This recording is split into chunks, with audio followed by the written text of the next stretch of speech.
Dave Scott and the Kiffness. I don't know actually why I say Dave Scott and the Kiffness. Dave Scott is the Kiffness.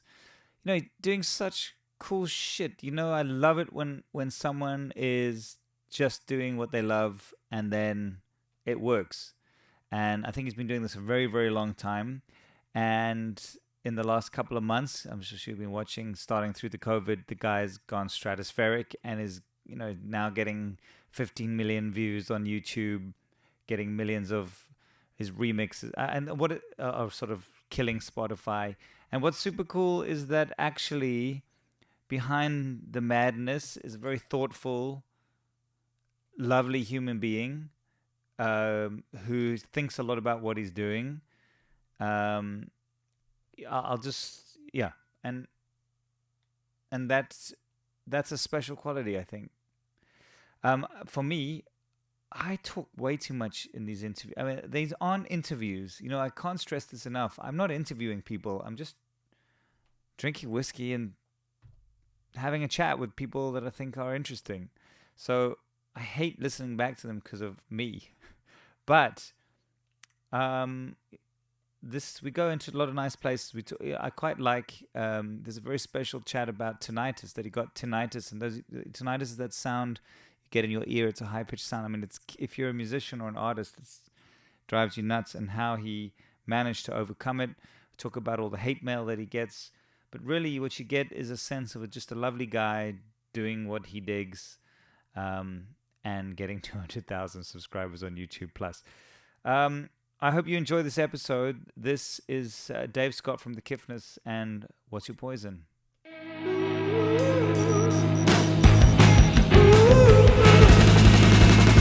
Yo! Yo, yo, yo. David Scott, what is up? John Savage, how's it? How's it? Where are you? I was about to ask you the same question. You beat me to it. I'm in my house in Cape Town.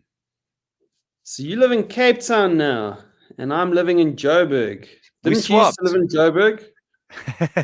I did for a while. Yeah, I think I was there for like 7 years, but I snuck away when I first got my when I went to 5FM.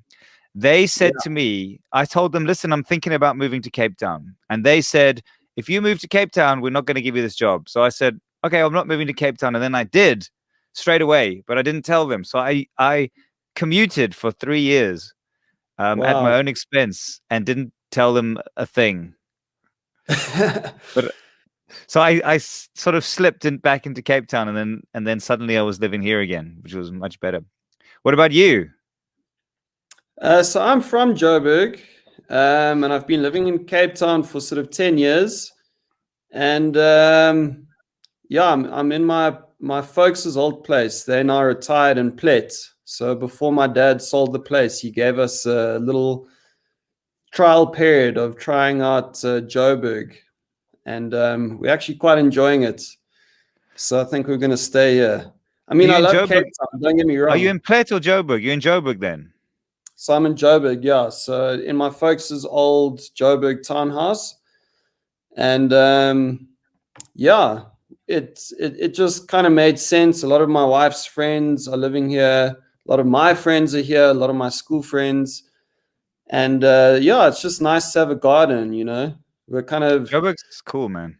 Yeah, we're looking for, an upgrade in Cape Town, and everywhere that was felt like an upgrade from our flat was out of our price range. Whereas here in Joburg, we're in a lovely townhouse with a garden and, we're styling, and there's no wind either. What area are you in Joburg then? We're in Morningside, but it doesn't really feel like we're in Joburg. It's such a nice complex, like it's surrounded by trees, so you don't hear the traffic. And yeah, no, I know Morningside well. It's a great area. Yeah, no, so we've been here for about 3 months, and so far so good. But yeah, still have our flat in Kenilworth in Cape Town. So when we got gigs and that kind of thing, I've got a place to crash. So yeah. That's the life, man. The wandering nomad. So where did you lock down? Where did you lock down then? Here or there or in between? In Kenilworth. Yeah, so I was meant to go to a wedding, and it was like at that time where people weren't sure what was happening. The wedding was in Joburg, and then like last minute we decided not to go. And if I decided to go to the wedding, I would have been locked down in Joburg with my parents without any studio gear, and we wouldn't have had 20 parodies. Wow, what Yeah. a blessing. Yeah, I mean, unless I made a plan and recorded the parodies on my phone or something like that. But it was just nice to have a studio, and yeah, that was kind of my life for a couple of months, and unfortunately for my wife too, because she had to listen to me record all this stuff. I know. The one thing I think about when I watch your shit is like, I don't think my wife would tolerate this.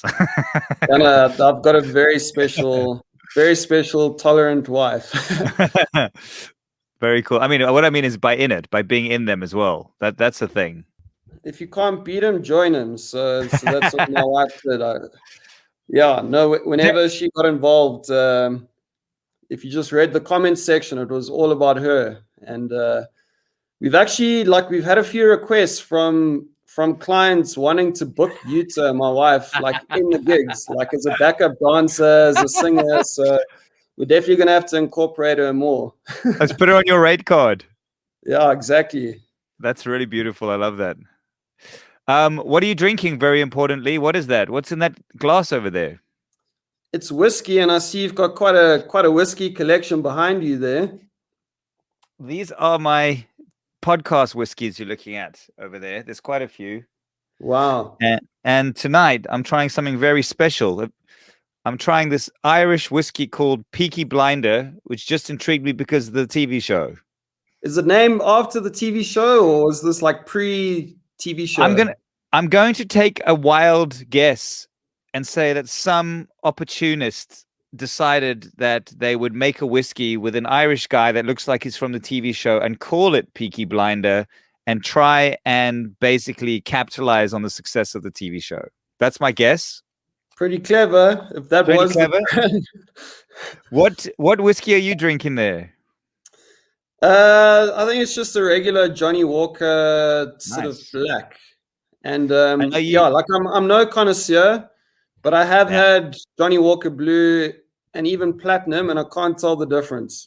I had Platinum actually at the Summers, because at the Summers they gave us like a sort of a voucher for the after party, and I was already feeling a bit moch, so I didn't want to like have too much of a bender. But this voucher was for like 1,000 rand, so I was like, well, let me just buy a 1,000 rand drink. Oh man. And they had Johnny Walker Platinum. So I had it was just like a single Johnny Walker Platinum. Tasted like pretty much anything I've ever had. But then again, I'm not a connoisseur. So yeah. Cheers and welcome. What is your how is it? Have you had a sip?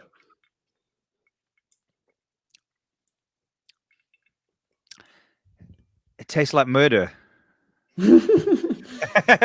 No, it's good. Nice. It's actually, that's really nice. That's a I don't know how to. I'm also like, I don't know how to just, those people who go like, you know what, grapes, fruity, peaty. I just, it's very nice. It's got a lot of flavor. That's all I can tell you. It's I'll have a few sips. I had a very, very peaty whiskey last weekend at the Val. Right. Yeah, I went to the Val with a bunch of friends. I don't know where on the Val it was. I think it was just like at the end somewhere at the dam. And someone brought a super peaty whiskey, but I really enjoyed it. I'm trying to remember what it was called. But it was probably a Scotch, because I think these Irish whiskeys are not peat. I don't think they do peat with these things. So yeah, I don't think peat came to that. So yeah, but anyway. What is your poison of choice? What is whiskey your drink? Do you drink? What's the thing your default poison? I'm enjoying whiskey more and more as I get older. But yeah, normally I'm just kind of like a beer guy. Cool. Yeah, during the lockdown, I was working with Castle Lights. like content and that kind of stuff, and they sent me like 20 cases of beer. They were meant to send like 5 cases at a time, but because of the lockdowns, like they couldn't send it. So it came a time where they just sent all of them, and I sat in my flat with like 20 cases of beer. It was ridiculous. You were So very I got popular through around that those. time, I'm guessing. Yeah, like I think I recently just got through like the last of it. Good job. Obviously, I gave a few away to some friends and that kind of thing. But yeah, I've been drinking a lot of Castle Lights. But yeah, whiskey. If I'm gigging, whatever, I enjoy tequila. It gives me a bit of a energy boost, and you know, I think tequila is nice. You know, just before a gig. I used to drink sort of Jägermeister, but yeah, I don't know. It kind of gives me the thrills. Like I'll still have a Jägermeister every now and then, but Yeah, I don't know. Weirdly, Jägermeister is great on tour, but nowhere else, sort of. yeah, it has to be cold. It has to be very Yeah, cold. ice cold, ice cold. That's why those brilliant little Jäger machines they used to have that Yes. spit it out ice cold. That's the only kind of way to tolerate.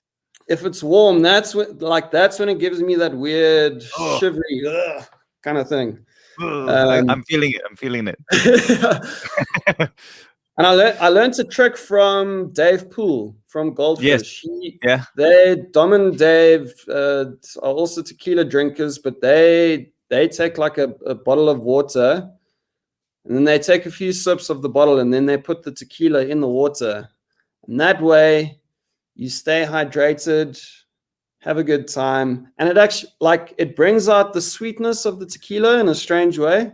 How much Some water? people don't like it, but I like the taste of tequila water.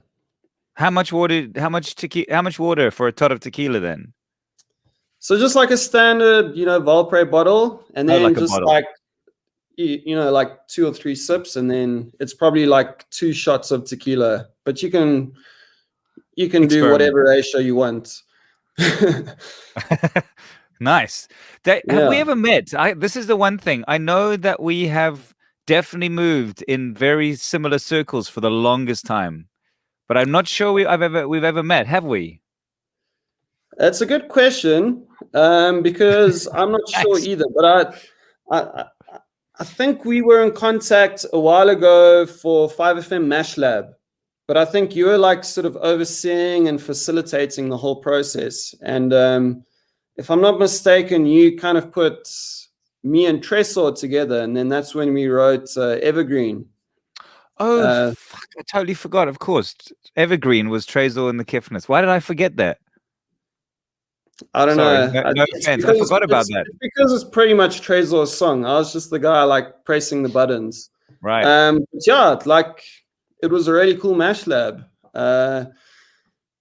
You know, obviously there were other songs that did well. You know, the Al Bear and PH Fats one, and you know, it was nice to just put like fun, that project. artists together and see what happened. It was very stressful but super fun. I miss it. Yeah. No, and it was a nice learning exercise for me, because I normally spend, well, I used to spend like months on my productions, and like I'd sit there refining and, you know, tuning stuff. But with this, we only had like 3 or 4 days to put something together, and you know, it's probably one of my most successful tunes. Wow. And I think having that pressure and just like putting it out taught me a lesson that, you know, sometimes you just got to, you know, not tweak so much, because in the tweaking you often lose, you know, the soul of a song. And you know, it's interesting because some artists refused that time pressure. Like some artists couldn't deal with that time pressure and just would not participate at all. So and for some people, you know, some artists are just game for any old thing, and they want to go for the adventure. Some artists are like, no, we need to do it. So it definitely challenged a lot of people. I mean, it was very challenging. There was some fucking hectic stuff that went down on some of them. But But I think that, you know what I think is that the Trays or Kiffness was one of the only ones I wasn't actually physically involved in. That's probably why, because I was very active in all the projects. But I think towards the end, I was handing the reins over to Catherine to manage or produce because it was getting too much. But I'm glad that happened. So cool. We did cross paths then, but almost. Yeah, so I'm not sure if we actually met during that time, but I think we were sort of in like email comms. And do you ever speak to Trazer anymore? Because that guy is like going through the roof at the moment. I don't know. Have you watching what he's up to? Yeah, no, I mean, the moment I met him, I just knew he was destined for great things. He was already on that path. But just what an incredible story. I mean, one of the first things we had to do for Mash Lab was just introduce ourselves and give a little story about our background. Trezor hadn't arrived yet, so Catherine was interviewing me, saying like, "What's your story?" And I was like, "Well, yeah, like middle class white guy, went to good schools, And then Trezor comes along and Catherine's like, "So tell us your story." He's like, "Yeah, I'm from the Congo, fled the genocide, made my way to South Africa, had to cross the Zambezi River." With crocodiles. Like, have you heard his crocodile story? Yeah, like flipping, dodging crocodiles. Came to South Africa as a car guard, and made his way from there to where he is now. It's just, I mean, if someone doesn't write a movie about this guy, like, I'll be very upset. I think he's busy secretly negotiating something like that. I'm working a lot with him at the moment, but he's like he's not kind of on this stratosphere. He's working on this other level, making moves. He's one of those guys who's building, $1 billion empire for Africa. And when he's doing stuff, it's not like down here where we mortals are. It's like over there. Yeah, exactly. Although, I mean, I don't know if your kind of second wave story has been told. I'm interested in hearing it. But I can tell you, I know you know this, but a month ago, you passed your 100K subscribers on YouTube, but like you're about to hit 200 a month later, is from what I can see. You're 199.9 or something. I think like an hour ago it passed 200, which is pretty cool. I just subscribed an hour ago. Well, maybe you're my 200,000 subscriber. Shit. Tell me this story. You like an iPad or something. Look under my chair, right? I mean, I love this story. And you know what's so interesting is that just watching from afar, how you kind of like the Radiohead of pop music, the way you keep on reinventing all the shit that you're doing. But I mean, I love that you said earlier, like the psalmist gave you this 1,000 Rand gift voucher and you decided to spend it on one drink because it kind of, to me, encapsulates your humor or like what's going on in your head. Sort of like consider it to be a gentle exploration. Like to me, all your work looks like it started off like, I wonder what would happen if, Yeah. And then there it is. No, tell me about this journey, man.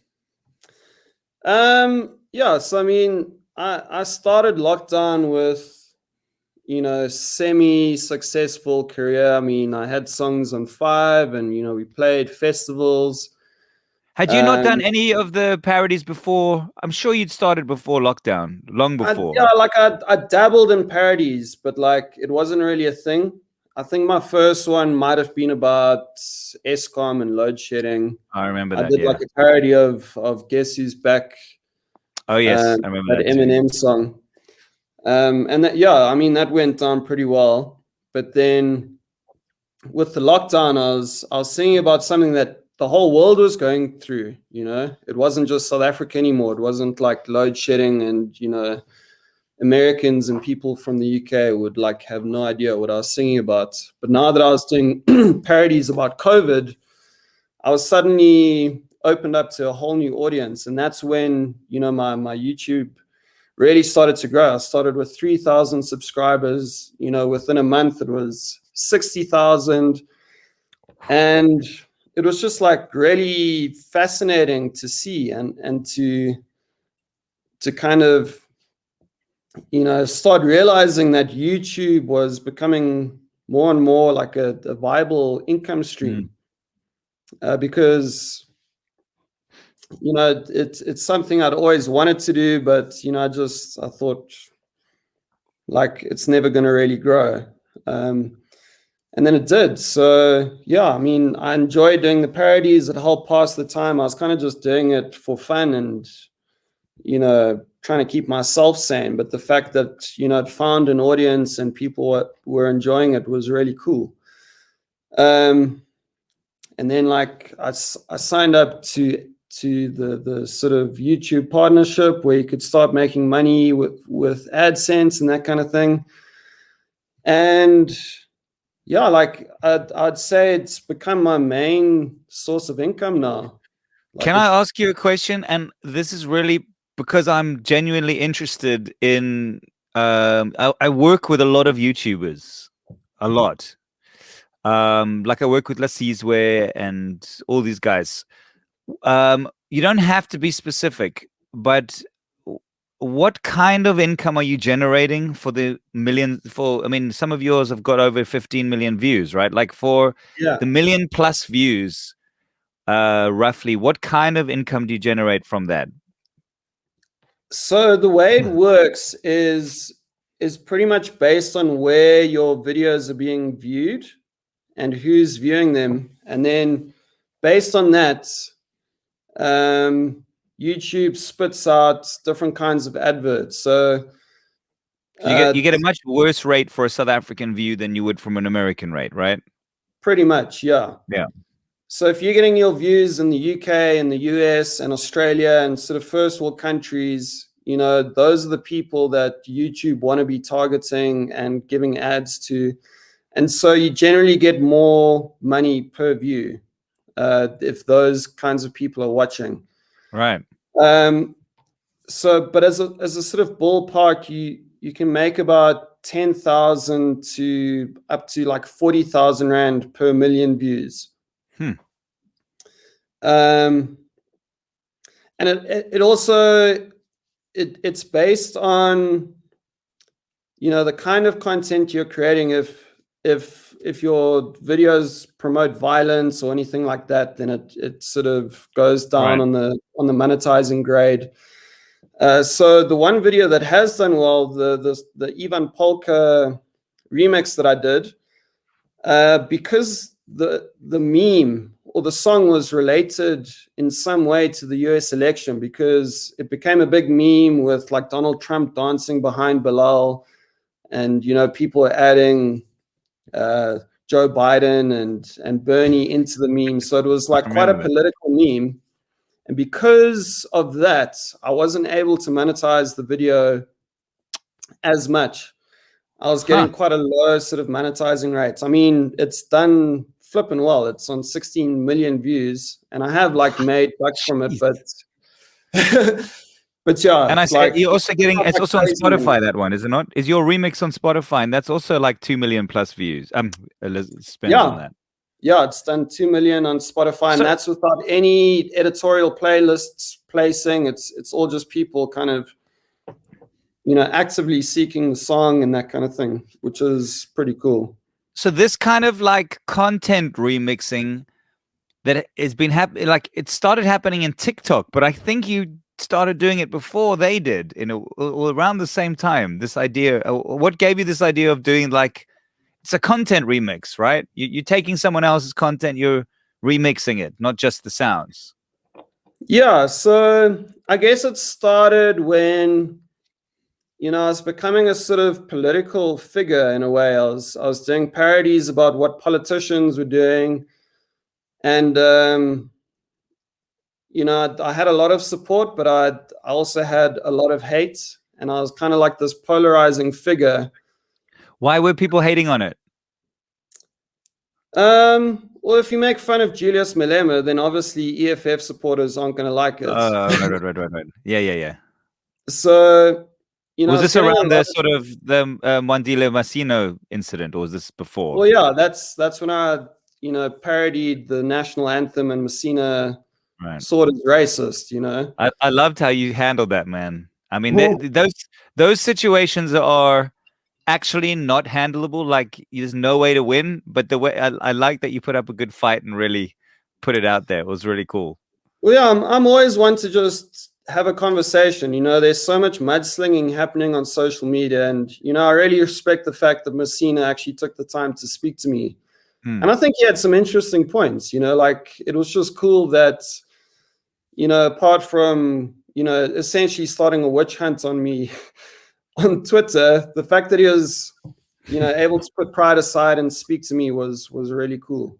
But yeah, like I was kind of in a weird space. Like I had a lot of support, but like the hate was kind of starting to get to me a little bit. And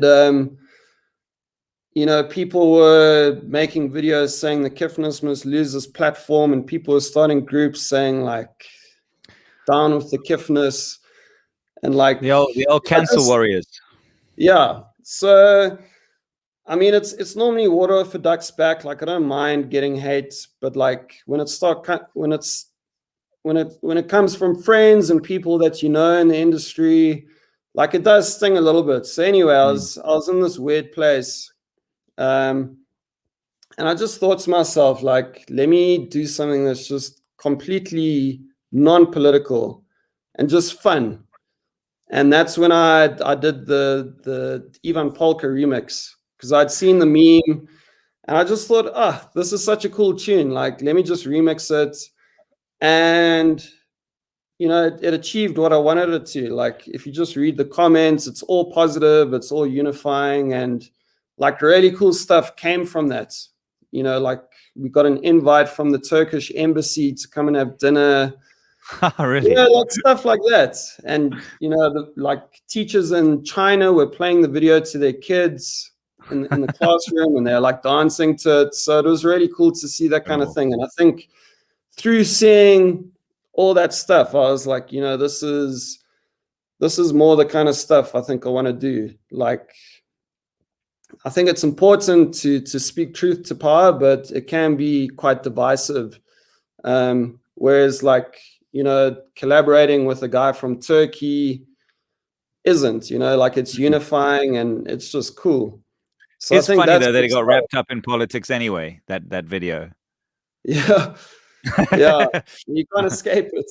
You can't escape, So I guess you've been on this very explorative journey to bring you back to like music that you mean. I mean, I don't mean that in a weird way, but like you brought all the elements that you've learned through this crazy process into actually going back to making something that could actually be a Kiffness album, no?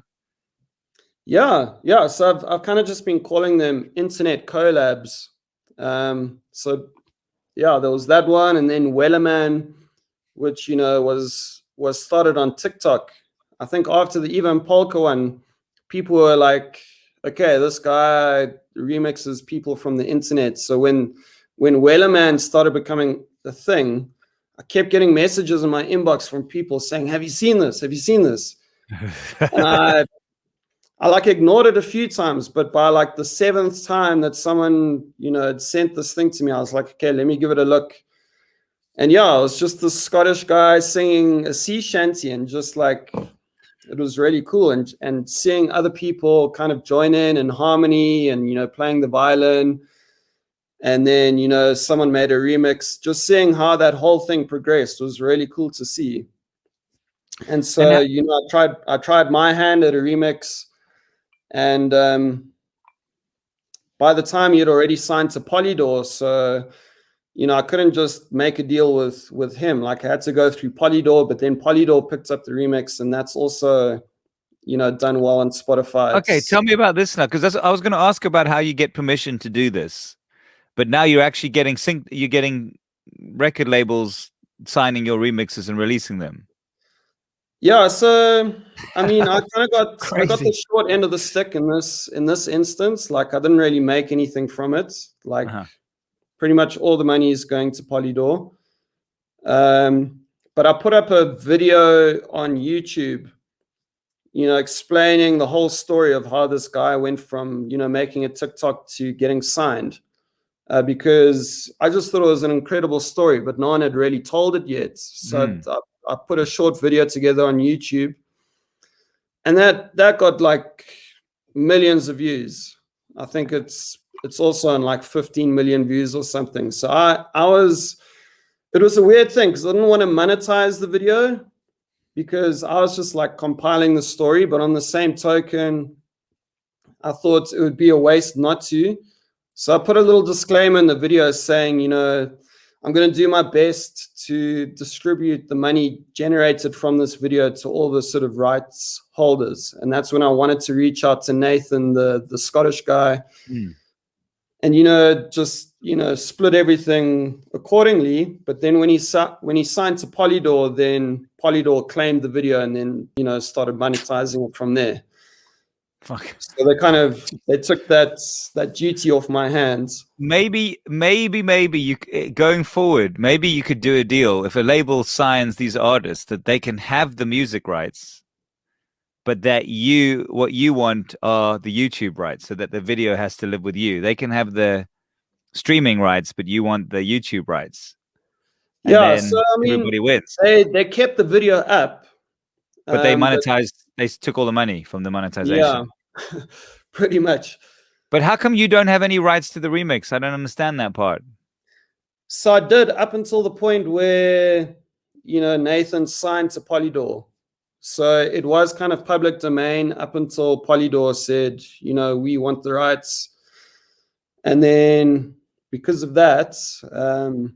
but why are you not earning royalties from the remix? That's the thing I'm asking. Because it's a remix. So I'd actually spoken to Matthew Mole, and I told him, like, if I can't get this Nathan guy, would you be interested in singing it? And if Matthew had sung it, there would have been no issue. But because it's with Nathan Evans, Polydor own it. So yeah, it was a tricky one, but I mean, it did help my profile a bit, having Nathan Evans's name attached to mine on Spotify. Like, I got a lot of new sort of listeners. So in a strange way, like, I am benefiting, from it. So I'm not too upset. Are there new opportunities coming to you from global artists who want you to remix this stuff? Because you bring because you bring this sort of video element, you obviously become proficient, or maybe you always were, in video production. Because you bring this whole Kiffness element, surely that has other kind of value to artists? Yeah, I guess, like, video's never really been my thing. But yeah, in lockdown, I kind of learned how to use... Oh, sorry, the light just went off. Is that load shedding? Did you just get load shedding? Hey, yeah, there we go. Yeah, so we got this like weird light that goes off sometimes. No worries. I think the dimmer's like blown or something. But yeah, video editing was something I kind of learned in the lockdown. I was using Premiere Pro, which is flippin' slow. So I'd have to wait like hours for my videos to bounce. And it'd be so frustrating because it'd be like the perfect time to like upload it, and then I'd have to wait. But then, so I'm just getting a whiskey refill here. Good idea. Thanks, I'm going to go for one as well.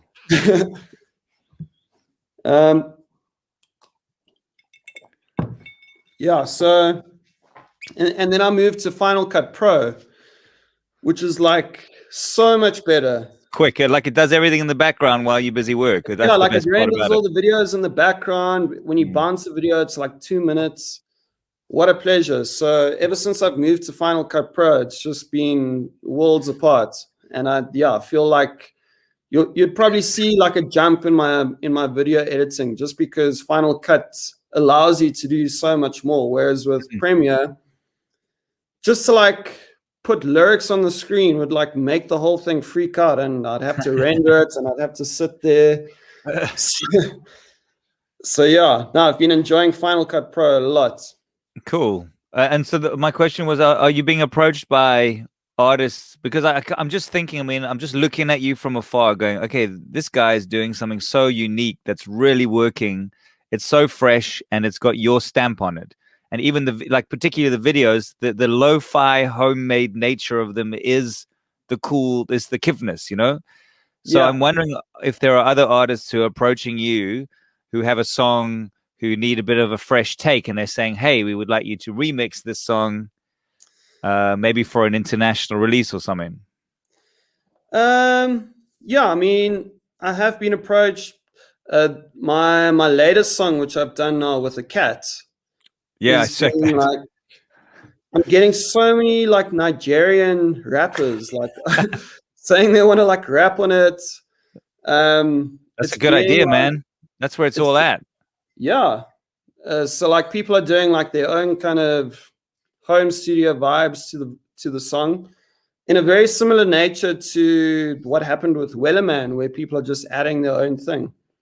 And it's been really cool to see. But in terms of like music videos and remixes, yeah, like I get requests quite often, but you know, I don't want to be a dick, but I turn most of them down. Like I'm too invested in doing my own thing at the moment. That's cool. So unless something like really cool comes along, then yeah. What makes you laugh? What is cool for you? What gets you into like, right, I'm fucking doing this? So let me just like spur of the moment stuff. Like, you know, when I made this cat remix, I was just chilling and watching The Office, and I was just like scrolling Hold on on. Very Instagram. important question. The American or the UK offers? I love the UK one, but I can't find it anywhere. Oh. So I'm watching the American one, but one of my friends told me he's got it on a box set, so I'm gonna be borrowing it. I used to have it on a box set, but I think I like lent it to someone and they never gave it back, and I can't remember who I gave it to.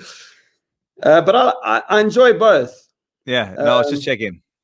Yeah, Carry on. but yeah, but I watched the UK one so long ago that I can't even remember like what the vibe was. But I generally prefer UK humor.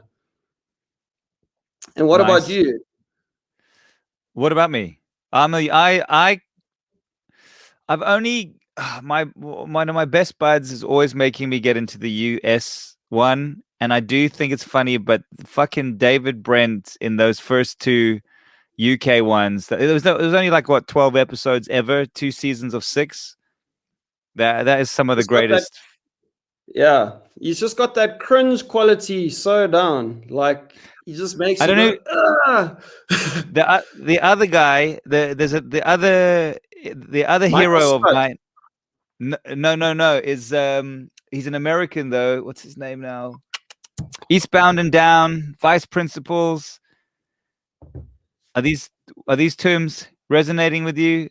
Not at What's all. his No. name, man? He's the cringe king right next to Ricky Gervais, and I've just Danny McBride. Danny McBride, bro. Danny Eastbound and McBride. Down. Eastbound and Down was his first one, his old one. He's now done. Have you heard of the Righteous Gemstones, which is the latest one? I can't say I have, but I'm writing this down Bro, right now. okay. This is what you got to check out. Eastbound and Down and Vice Principals. Those two, right? You know what Ricky is able to do that Danny McBride does? The humor doesn't give a fuck. It is so edgy. Like you can't be more offensive. There's nothing. They walk up to the line, they step over the line, they just carry on going. There is just nothing out of bounds, and I love that. Yeah, no, it's a big inspiration to me actually, because you know how people say you can't joke about anything these days. David Brent, or what's his name? I've Ricky forgotten his Gervais. real name. Ricky Gervais says, you know what, you actually can joke about anything. It's just up to you whether you care about people's opinions or not. Mm. Like, and it's a wonderful system. You can say whatever you want, and some people get offended, some people find it funny, but at the end of the day, you And only can't joke about it if you care too much about what people think. and he is the king. I mean, he's spoken about this a lot. And what's interesting, and I guess I'm seeing where you are now. It's actually his humor is carefully considered. You know, No, totally. he's a real comedian. He's not just being offensive. Like there's so many layers to what he's saying, and as he says, he can back it up. So he knows why he came up with the joke and what he was trying to say. I'm sure Yeah. your ANC parody is exactly the same scenario. Yeah, the intention is never to, deliberately just upset people. There's always like elements of truth and gentleness and grace behind what he's saying. It's not like he's just deliberately trying to piss people off. Yes, it will piss people off, but often the things that offend you are the things that will teach you the most about yourself. Yeah. And I didn't think of that. That was Carl Jung who said that. And I think it's very true. Like everyone's getting offended and they think, by being offended, they're right. But actually being offended exposes something in your life more often than not that you haven't quite looked at properly or dealt with. And I know that's true for me. I mean, how hard is it for you to be essentially a comedian, musician, but doing comedy in the age where people get offended easily, and also the worst part about it is, especially those who get offended easily are not willing to discuss or have a conversation about it. Well, yeah, there's no point in slinging mud in a comment section. You're never going to change someone's mind on Twitter or Facebook, especially if you don't know them. What needs to happen is more face-to-face conversations. Like I've just learned, like there's no point. I mean, this is pretty much face-to-face. I know we're behind our screens, but there's an element of humanity in being able to see you and read your tone and your facial expressions. With comments, you lose all of that. And so much is lost in translation. So I think the problem isn't so much that people aren't willing to talk to each other. It's just that people are spending too much time behind screens. And these conversations can happen if we allow them. You've just teed up for me my obsession. Have you been on Clubhouse? Have you checked out Clubhouse? I've downloaded it. I haven't used it. I got very confused in 5 minutes. I'm going to tell you why. 15 minutes since.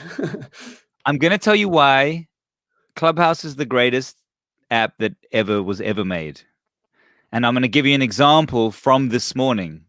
And there are lots of examples. I mean, if it's not obvious, I'm a big proponent of Clubhouse. I've spent a lot of time with this app. And it is conversations, man. It is just fucking, I've met Snoop Dogg and spoken to him. I've met so many fucking incredible people, from Hollywood producers to award-winning, Grammy award-winning producers. I've met... I was in a conversation. I didn't get to talk to Elon Musk with what's his name, Daniel Ek, the guy who started Spotify.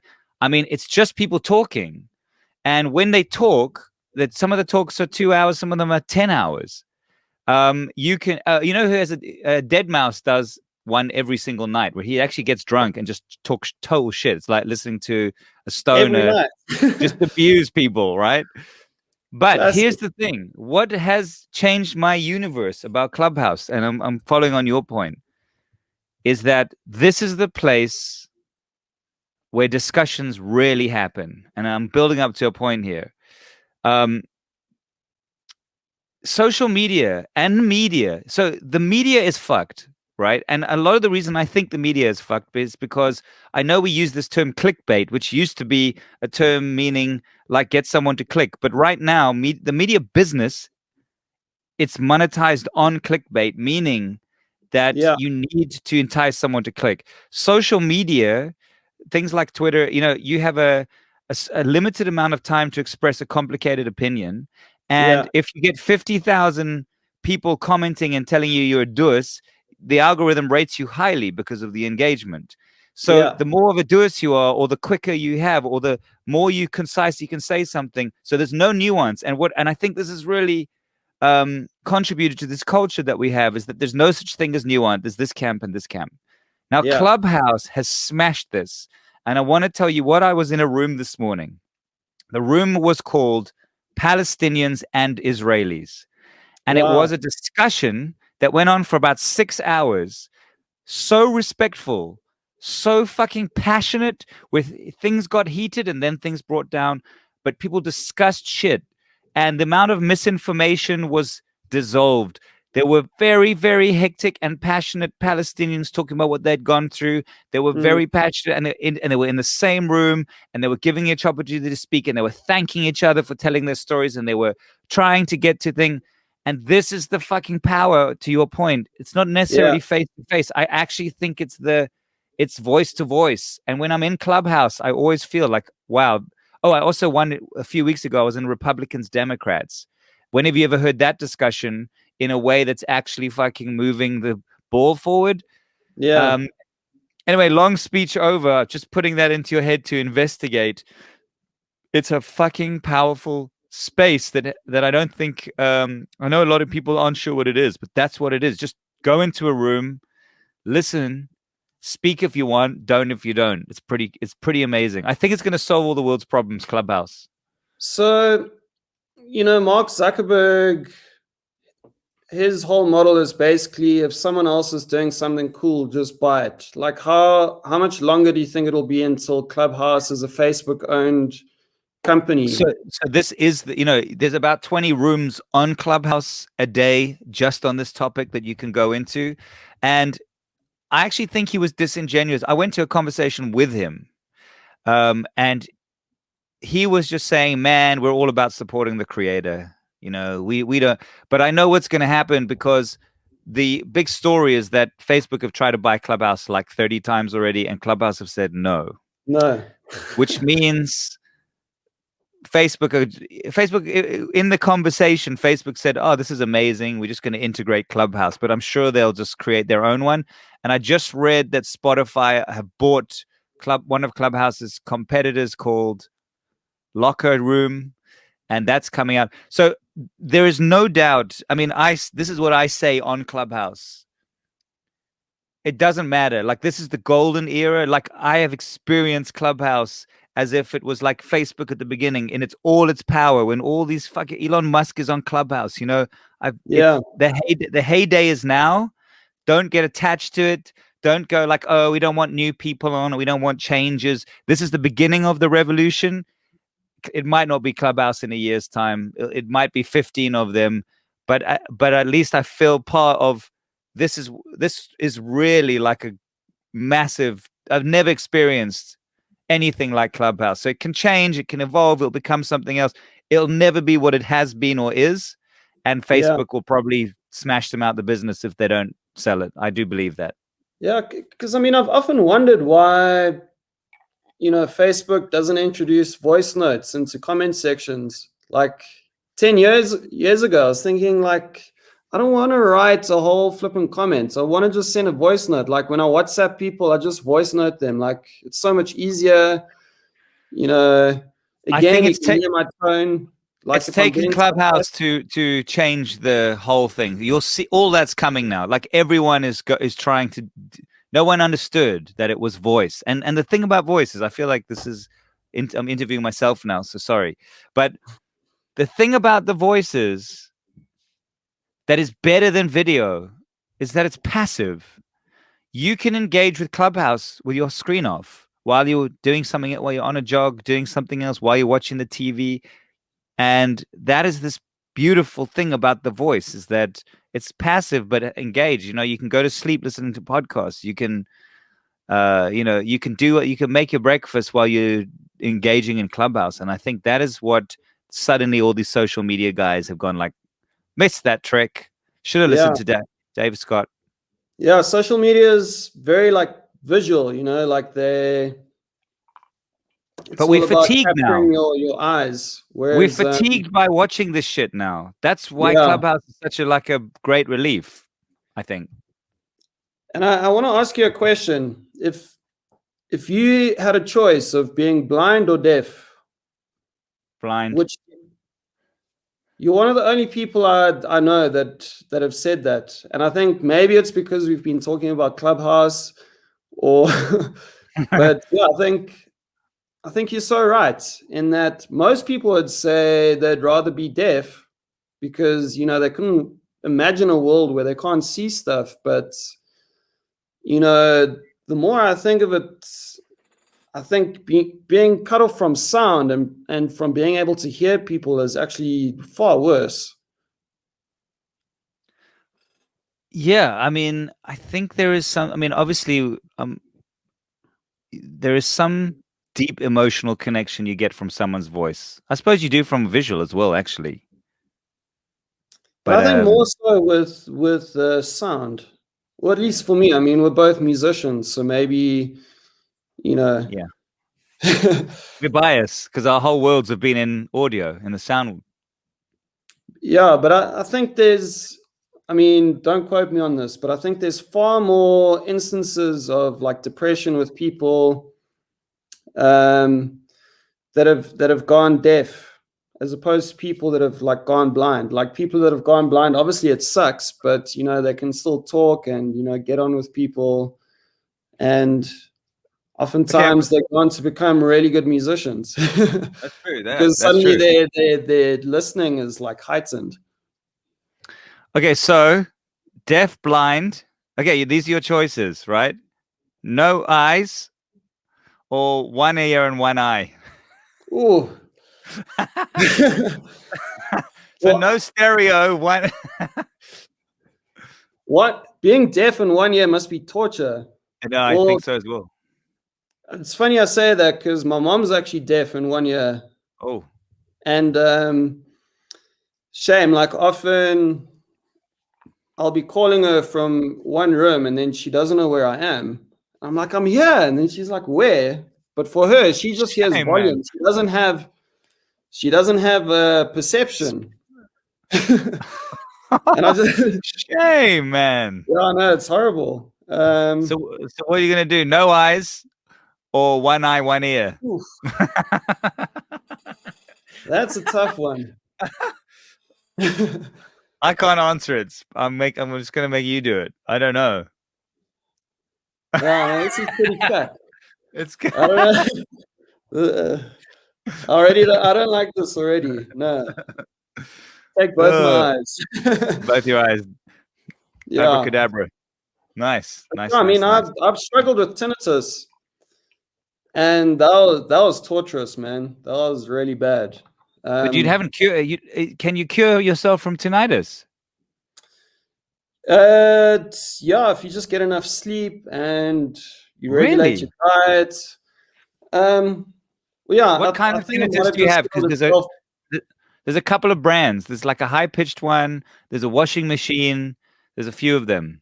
Yeah, so I had the high pitched one, and we had recently invested in inner ears, you know, ironically to try and like preserve our hearing, you know, because, you know, with inner ears, you can get much better monitoring and like, you know, if it's done properly, it's amazing.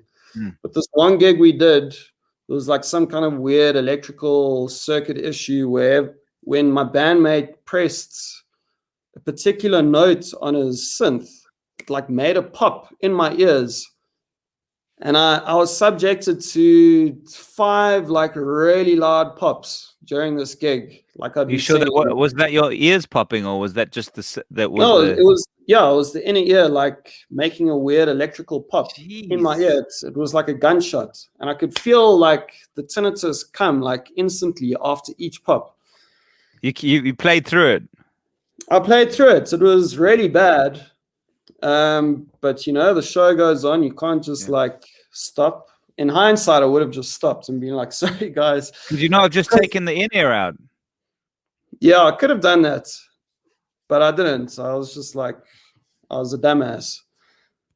So anyway, like I had pretty bad tinnitus after that, but it was manageable. But then, you know, my wife and I traveled Europe for 3 months soon after this gig.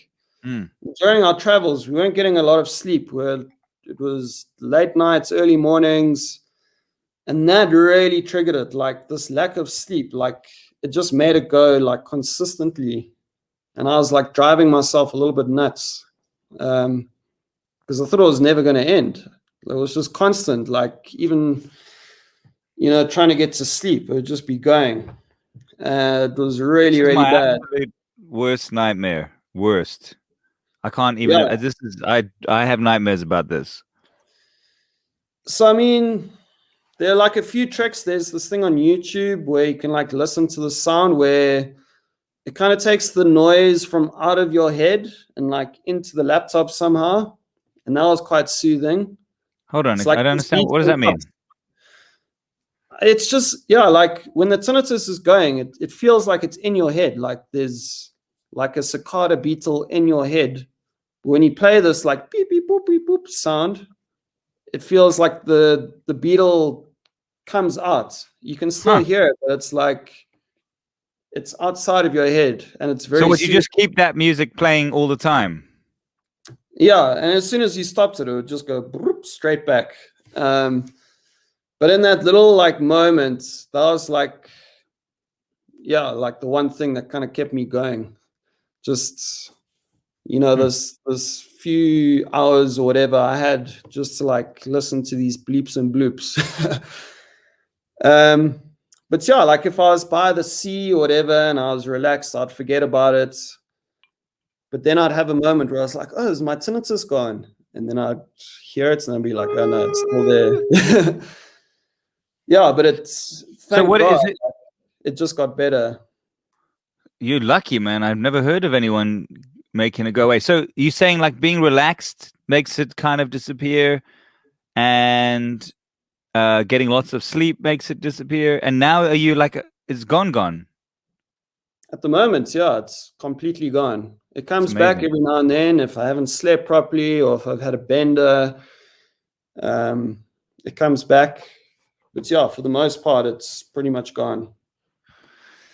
That is very hectic. You should do a YouTube video about that, because I think that, or is there a lot of stuff already? I think like that would be a very helpful piece of video for anyone to know about. Yeah, so I mean, it was very comforting for me to watch this video, but also just read the comments of people saying, you know, like giving messages of encouragement, saying, you know, it does go away if you just sleep and eat well. So in a strange way, it might have been a blessing, you know, because, you know, I'm getting to an age where you do have to kind of watch what you're eating and you got to get enough sleep. I don't know. So, you know, if I start hearing it, then I'm like, oh, maybe I'm stressed, or I need to eat better, or I need to do something. So it's like a little spidey sense that kind of just tells me, yeah, like you got to change something. So if it does come, then normally I do. That is a half glass full person that I'm talking to right now. Like this. Oh, nice job. So I'm gonna have to. I'm gonna have to. I don't know if I haven't told you. I'll have to approach you off air about this kung fu movie that I'm making. Oh wow! And all of the cast in the whole film are just the biggest YouTubers in Africa. Because my thought was we don't have Hollywood here, so the Hollywood A-listers are all YouTubers. So I'm just casting YouTubers as all the cast. I don't know if I'm there yet, but yeah. Well, you're not doing badly, bro. I'll tell you something. You are. I'm just gonna do some math. You are 199,000 subscribers ahead of me. Yes. No, you're doing amazing shit, and also you're in that little wave now where your YouTube channel is just catapulting into its own little. I mean, How many years to get to the first 100,000? About 10 years, and then 1 month to get the other You hear 100. what I'm So saying? yeah, no, the snowball's going now. So what's It's next for crazy. you? How are you feeling pressure? How do you approach what you're going to do next? How do you just stick to like whatever I think is cool is cool? It's difficult to say. I really thought, after Ivan Polka, I was like, I don't know if I'm going to be able to make something as cool as this ever again. And then, all it takes is a random dude to tag me in like an Instagram reel of a cat going, meow, meow, meow, meow, meow, meow, and then it goes again. I think, Because you're a like, wicked songwriter. Because the production, it's funny, but it's proper, man. Like what you're doing is it's real. It's fucking epic. I don't think no, thanks, man. people Yeah, recognize that the musicality is real on what you're doing. and funny enough, I think doing all these parodies like really helped me a lot.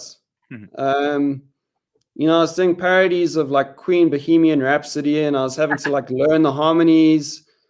And I think just like going through that whole process, like really, elevated my knowledge and just my skill as a musician. So, and they do say that one way of becoming a better producer or musician is just finding a song that you love and trying to recreate it, and through that you often learn so much. Mm. So in a strange way, I was doing that, and like I look at the stuff that I wrote 3-4 years ago and comparing it to where it is now, I think the parodies actually helped me get to where I am now. So I'm not saying everyone must go out and write parodies, but if there's a song you love, try and emulate it. Well, the one thing I have to give you so much kudos for is that I went back to listen. What I was interested in is like earlier on, I kind of said you're like the Radiohead of pop because you keep reinventing yourself. You're doing all these things, but then I went back to listen to your early stuff, right back from, was it Mr. Kiffness? Was it called? Oh, Uh, geez, like my first album ever. and I was thinking like this is going to be interesting because I'm gonna listen to this and then I'm gonna see like the whole journey. But I went back to that album and I was like, hey, you're actually doing that. You actually, the whole thing that you've been doing hasn't changed. It might seem that you're trying all these different things, but you had a sense of humor from day one. You had this fun approach to the music from day one. You had a very unique sound to how you did your beats and how you put your melodies from day one. And all you've done is grown that little thing. You might have a different packaging, but it's the same thing. And when I went back to that album, I was like, fuck, this is actually really cool. You kind of knew your path from the beginning, even if you didn't. No, thanks, man. Yeah, I think the one thing that's been consistent is the sort of quirkiness and the humor. Yeah, it's been an interesting journey. I started out kind of making 8-bit pop, which Yeah. is like taking elements of old school TV games and putting them into music. It was quite and strangely enough, I had this like niche following in Canada where like chiptune music is like a thing. Yeah. Like my initial fan base was like this Canadian chiptune, like geeky group of people. And then it kind of, I got more sort of influenced by Goldfish as things progressed. I saw what they were doing just with blending jazz and house music. And, I'm a trumpet player. So I think I thought to myself, like, I really like this and, I could do something similar. And, I got a little bit of criticism, people saying, oh, this guy's just copying Goldfish. But, it's a style of music that I just really enjoyed. So everyone copied their idols on their first album. It's just the nature of the beast. Yeah. So, I mean, there's still that element of, that organic housey kind of sound in my music.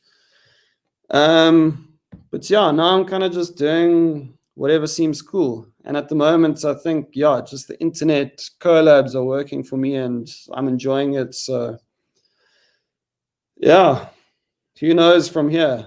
But yeah, like Cool. I'm interested with interspecies collabs. I'm excited to Yeah. see whatever you do next. I'm nearly done with you. Don't worry. Um, what is the hardest thing that you've had to overcome, either in your career or your personal life, that has helped you take you to where you are today? Um, yeah, I think we touched on it earlier. Just the sort of overwhelming negativity and hate, and just Was it like tens of crazy. thousands? How heavy was that? Was it just everywhere? I mean, I know once upon a time, many, many years ago, I can't imagine this happening on a bigger scale. I wrote an article which comes back and haunts me a lot for Rolling Stone magazine called Local is Not Lekker. And the basic premise, which I think most people ignored, was like, don't support local music because it's local, support it because it's good. Mm. If you support shitty music, it's not good for us, right? I think But I remember that, and I was like, I completely agreed. oh well, I became a total recluse for about 6 months after that. When I went out to a bar, people would come up to me, swear at me, tell me I was the. Somebody came up to me and said, like that, like fucking. And there were websites with pictures of me with like it was pre-cancel culture. I was a like with knives through my face, and there were articles written about me by like saying I shouldn't be allowed anywhere near anything. So that wasn't even that was like sort of early days of this type of thing, and I remember I was just fucking devastated by it. Yeah. So how heavy was the hatred? Like, where were you getting it from? Was it just tens of thousands of people? Yeah, so there are these pages on Instagram, these like very far left pages that target people, and I'd become the target of these pages. So like I mean I deal with hate almost every day.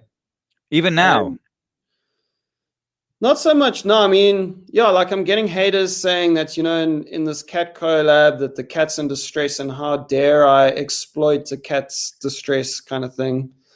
Right. Like, but that's pretty mild.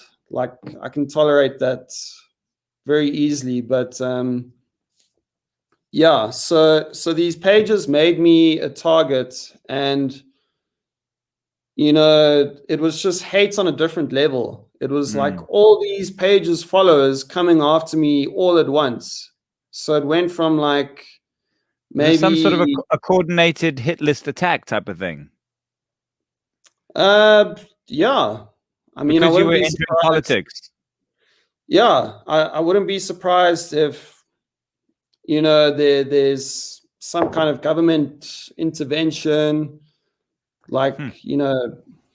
I don't know who controls these pages or what their intentions are, but yeah, I just became the target. And yeah, it was just really intense. Like I normally love going onto Instagram and seeing what people are saying, but every time I logged in, it was just like hate. Toxic. So yeah, I had to So kind of just go offline for a bit and deal with a lot of things. Like I was releasing a song which I was really excited about. An artist I was collaborating with, called it off and said we have to postpone this. you're kidding me. Really? Um, yeah, it was crazy. Like it didn't make any sense to me, and like anyone who knows me knows that my intentions are always pure. Like I'm a kind, loving person, and just like seeing all this stuff that people were saying about me just didn't make sense. And yeah, it was really hard. But that's when I kind of went off the sort of political train and started just doing this, Well, internet collab stuff, I mean, which is a blessing. it's a blessing. I'm just going to ask you this, and again, inappropriate question, just because I can. My show, fuck you. Um, like, isn't it sad or isn't it interesting that you have successfully been manipulated to not talk about politics? Yeah, Even if you want to, you're most likely going to stay away from that topic unless what? yeah. I mean, you know what? There are a lot of things we could complain about in South Africa. I mean, I sat in load shedding last night, but instead of complaining about it, I was like, I actually sat in the darkness and listened to the mix and master, which just got sent back to me of a Lugalug cat, and it was quite a nice experience. I'm not saying that we should be like ignorant or like try and be overly optimistic about things. Like I do try and be realistic and moderate in what I believe. I'm not one of those like hashtag I'm staying people who will just like I call it toxic positivity. Like I don't want to be a toxic positive person. But if we ignore the news and politics and just the crap going on in our country, it's not a bad place. I don't want to be like ignorant either. Like I want to know what's going on, but I think, yeah, like I've got so much to be grateful for, so many blessings in my life. Like I don't want to waste my time, just complaining about stuff. So yeah, that's where I'm at. And I'm so grateful that I'm at a place now where I don't have to rely on the SABC or radio stations to express myself. Like I remember, writing songs just for fun, but then to get them on radio, I'd have to kind of put them in this box. And it's so cool to be in a place now where Spotify and YouTube are wonderful platforms where you can just express yourself openly. I've got nothing against radio or people No, that do you've work got on your own radio. audience now. When you're on radio, you're feeding into and building their audience. But you, with your 200,000 subscribers and whatever 100,000 on Insta, you have your own audience. You are your own TV station now. It's amazing. Yeah. No, like, so yeah, I guess that's where I'm at. And it's really cool that you're also building this platform. I think give it a month or two, or maybe a little bit longer. I don't know. These things you can never predict these things. Like you'll find a massive audience. Who knows? But at the end of the day, that's not the point. Like, Well, I'm with you on that. Like this is a slow build. I've got a 5-year plan for this podcast, and I've got it all mapped out. I've got all my guests ready to go. Just slow. This. I mean, to your point, this podcast started as a joke. When I started the radio station, I had Mos Def, I had Jack Parrow, I had all these guys on. I invested money in it. I was building this platform, and then I just wanted to be a part of it. So I decided to do a stupid show where I get drunk with guests. And my show outperformed like these guys I was spending a fortune building these massive platforms for. And like it's when COVID hit, I was working. So I don't know if I started this little platform called Busker. I was working so hard. yes, I was 7 days a week, like blind and crazy, and I needed something fun. So I just decided I wanted to drink whiskey with people that I think are interesting, and that's it, just for myself.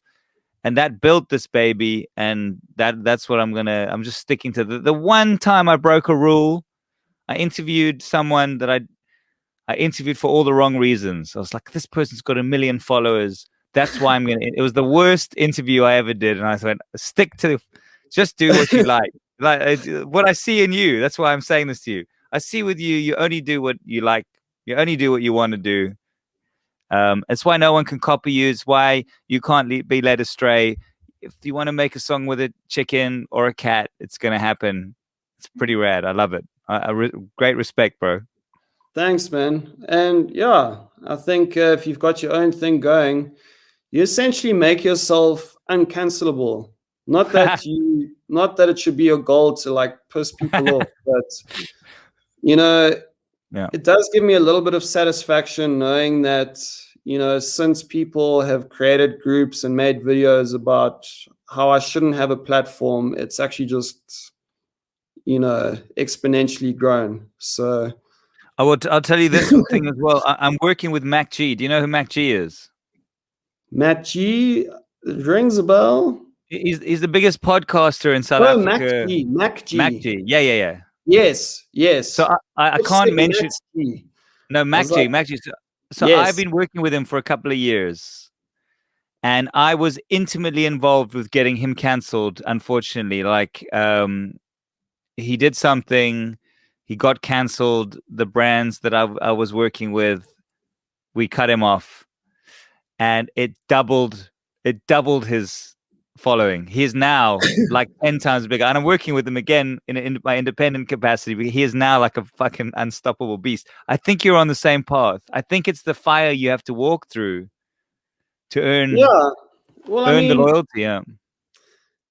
I think to a degree, going through that teaches you a lot. It teaches you, firstly, that the only reason people are wanting to cancel you is because they recognize your influence and how much sway you actually have over public opinion. So it wouldn't have happened if you didn't have some kind of power to start with. But it also teaches you that, to some degree, maybe you should be careful about what you say, because, I always kind of just saw myself as someone in his room messing around, doing his own thing, not really caring about what people think. But, I've actually begun to realize that, what I say does hold a lot of weight. And not to say that I should be like stiff and, second guess everything that I say, but also, but just be more conscious, and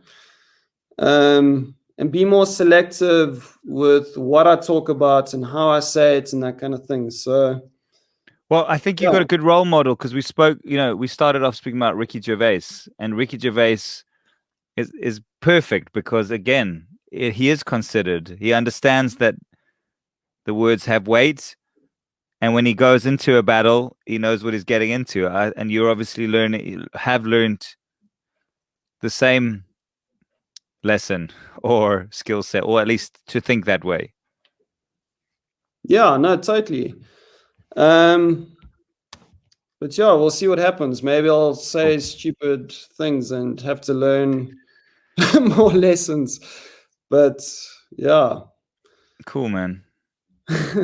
Dave, thank you so much. I love chatting to you, and I can't believe this is the first time we've met. But if it is, then so be it. I hope we get to chat again sometime. Yeah, I no, have to it's ask. been awesome. Yeah. And it's really cool to witness your journey from the first time I saw you, which was Coke Fest, I think back in 2008 or something, with cassette. Was it the Guns N' Roses year, or when we dressed up as Guns N' Roses, or not that year? I Or was think it it the was one? the year that Was it the Oasis Snow played. Patrol year? Oh, Yes. Oasis. Oh, yeah. That was a different one.